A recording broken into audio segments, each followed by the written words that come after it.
Sudah selesai. Nanti sudah berdoa ya. Dengan ini kita berdoa semoga pembelajaran ya. Oke, semua siap untuk belajar? Siap. Oke, semuanya berdiri.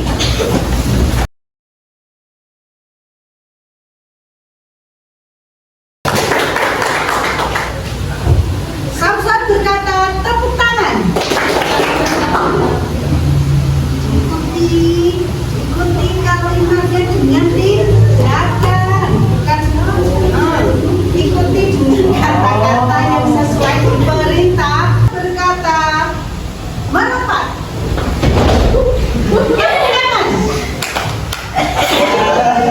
Ada yang tidak fokus sebagai ideologi negara. Tujuan pembelajaran kita hari ini adalah bagaimana kalian itu bisa memahami apa sih yang dimaksud dengan ideologi negara. Pancasila sebagai ideologi negara Indonesia. Yang kedua adalah bagaimana kalian bisa menerapkan dalam kehidupan secara nyata. Jadi tujuan pembelajaran kita adalah bagaimana kalian itu bisa memproyeksikan. Memproyeksikan itu berarti menggambarkan, mengaplikasikan ulang itu dalam kehidupan, baik itu di sekolah, di masyarakat. Oke, baik. Amati video berikut ini. Ya.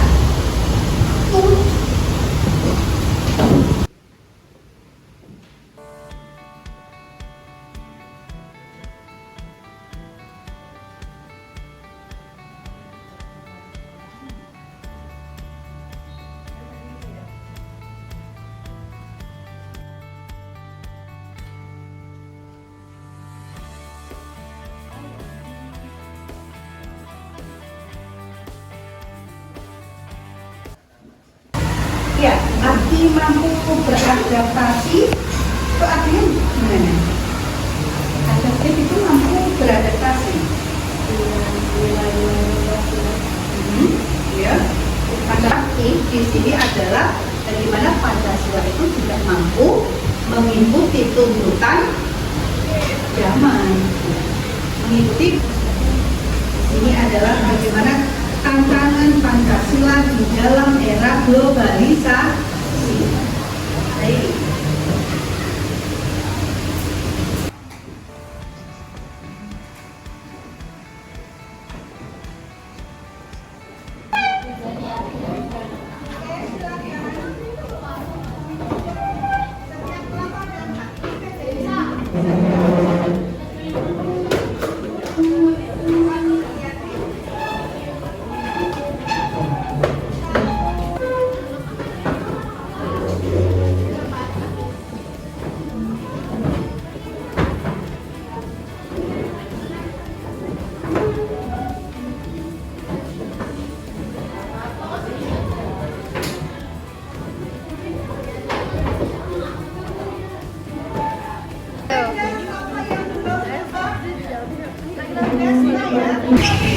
Temukan satu permasalahan yang bisa kamu kaitkan misalnya di lingkungan sekolah, ya, kalian kaitkan.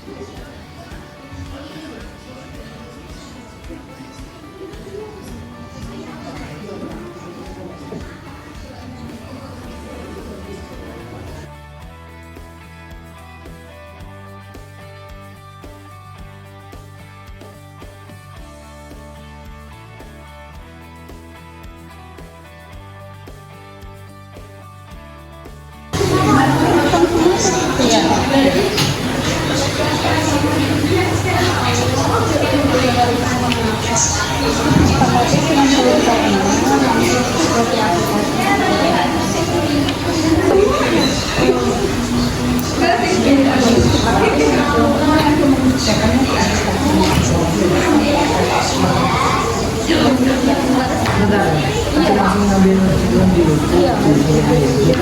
Iya, kok jelas.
Jena Al sama Kunasi.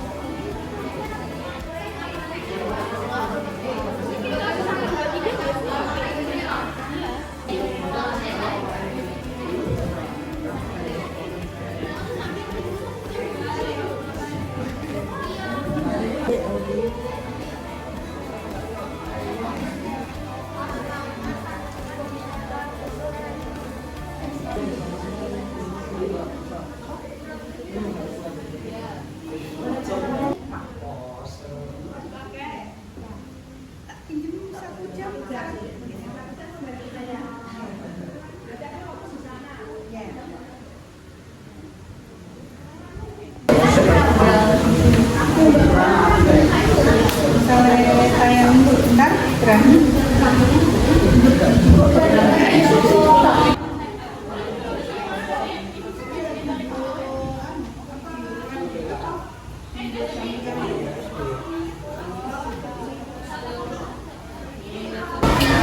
Assalamualaikum warahmatullahi wabarakatuh. Waalaikumsalam warahmatullahi wabarakatuh. Selamat pagi teman-teman semuanya. Sebelum kami mempresentasikan hasil kerjasama kami akan memperkenalkan diri terlebih dahulu. Perkenalkan, nama saya Sadabrini Jaskinasi. Nama saya Laras Ari Pramesti. Nama saya Wahyu Kinanti. Nama saya Safira Iko Putri Hatmoko. Nama saya Yesa Kifran Maulana. Nama saya Jessica Dioguna. Di sini kami akan mempresentasikan tentang kesenjangan sosial yang ada di masyarakat. Definisi permasalahan kesenjangan sosial realitas kesenjangan sosial di mana masyarakat memiliki perbedaan yang mencolok dalam memenuhi kebutuhan hidupnya.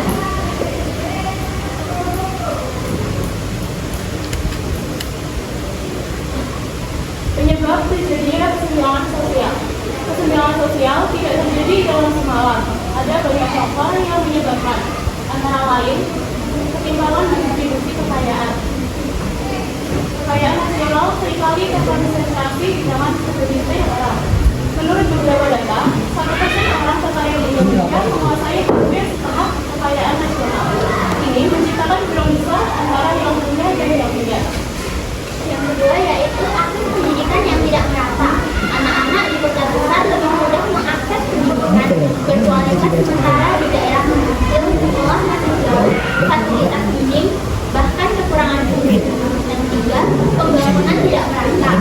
Wilayah barat Indonesia seperti Jawa dan Bali jauh lebih berkembang dibanding wilayah timur seperti NTT atau Papua. Perbedaan ini menciptakan ketimpangan ekonomi dan pendidikan. Solusi kesenjangan sosial. Solusi kesenjangan sosial antara lain yaitu 1. Pemerataan pendidikan. 2. Peluang kerja yang adil. 3. Subsidi untuk masyarakat miskin. 4. Pemerataan pembangunan. 5. Pemberdayaan UMKM dan ekonomi lokal. Kesimpulan dari materi yang kami presentasikan hari ini adalah kesenjangan sosial terjadi karena adanya ketimpangan dalam distribusi kekayaan dan akses terhadap pendidikan. Ketika kekayaan hanya dikuasai oleh sebagian besar masyarakat dan pendidikan berkualitas sulit dijangkau oleh sebagian lainnya, maka jurang antara kelompok kaya dan miskin semakin lebar.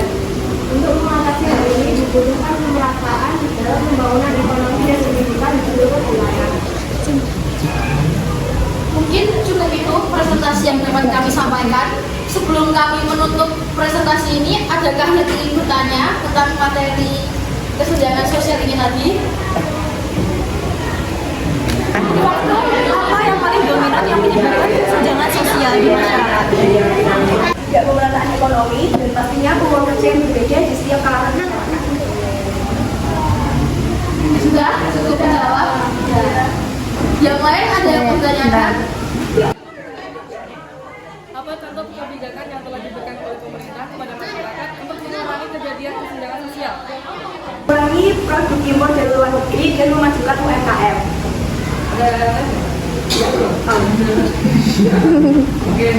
Sudah cukup. Ada lagi? Baik, terima kasih.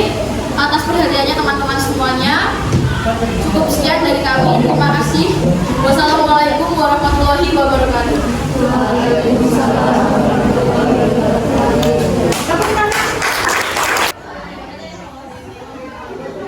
Assalamualaikum warahmatullahi wabarakatuh. Halo teman-teman semua, perkenalkan kita dari kelas 8D. Dengan saya Apriliani Adelia Fitarizani, nomor absen 4. Dengan saya Hilgalina Kalista dari kelas 8D, nomor absen 13. Dan dengan saya Nandana Radana Utama, absen 23. Dan dengan saya Nastiti Paramestili Tuhayu, absen 24. Saya Syafira Putri Indira, absen 28. Dan saya Bara Zulkarnain, absen 7. Di era globalisasi, arus interaksi dan informasi terjadi sangat cepat. Nilai-nilai Pancasila yang menjadi dasar negara sering diuji oleh sikap intoleransi yang muncul di tengah masyarakat, bahkan di lingkungan sekolah. Salah satu bentuk tantangan itu adalah perundungan karena perbedaan aliran agama Islam.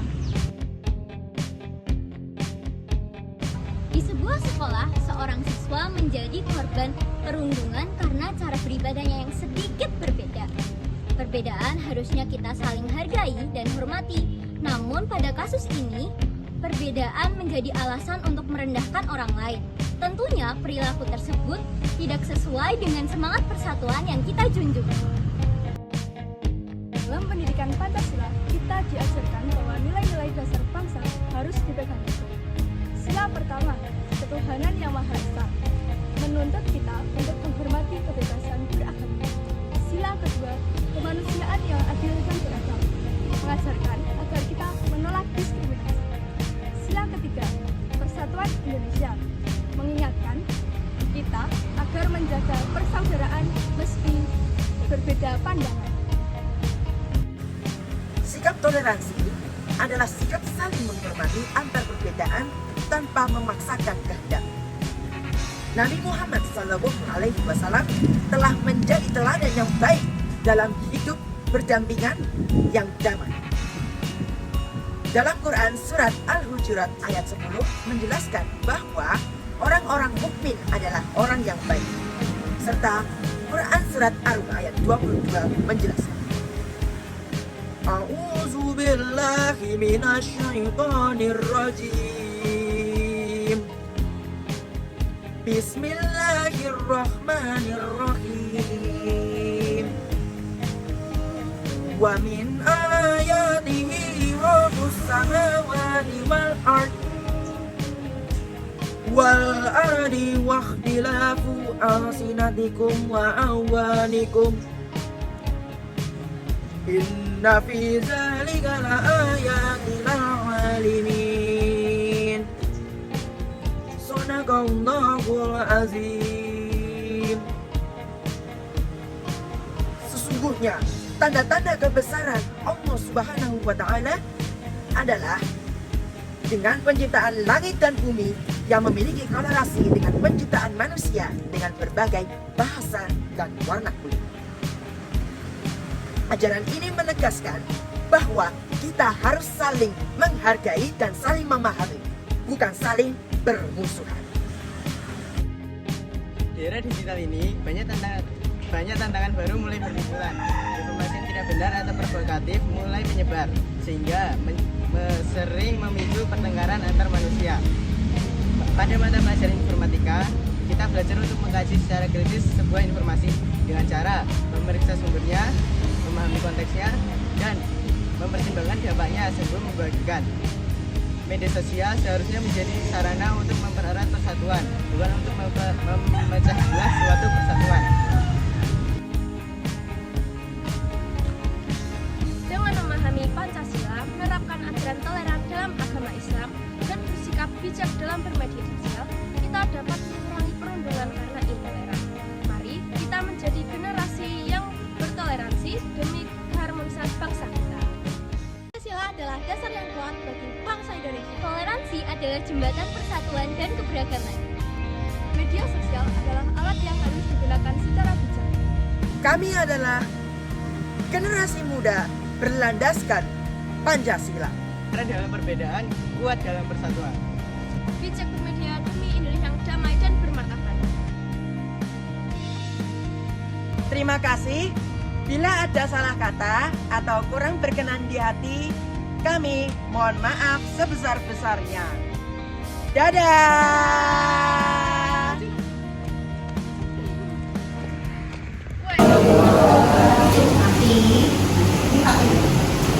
Masih ada kira-kira kalau ini tes hasilnya seperti apa? Sejauh mana kalian memahaminya? Oke?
Oh iya,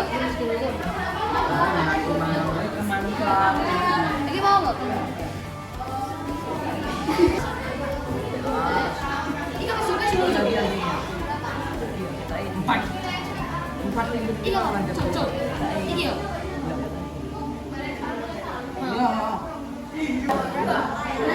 Iya, Bu.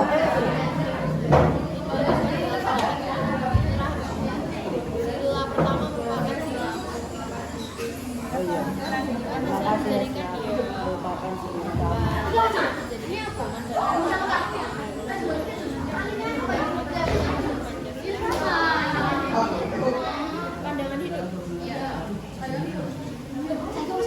Ini dasar negara kan ada apa?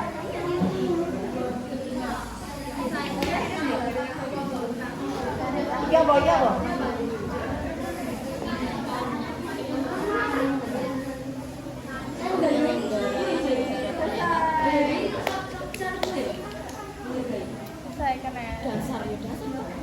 Ya, aku peringkat 2. Mengembangkan sikap salah.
Anak-anak, saya akhiri kegiatan pembelajaran hari ini. Bagaimana perasaan kalian dengan pembelajaran hari ini?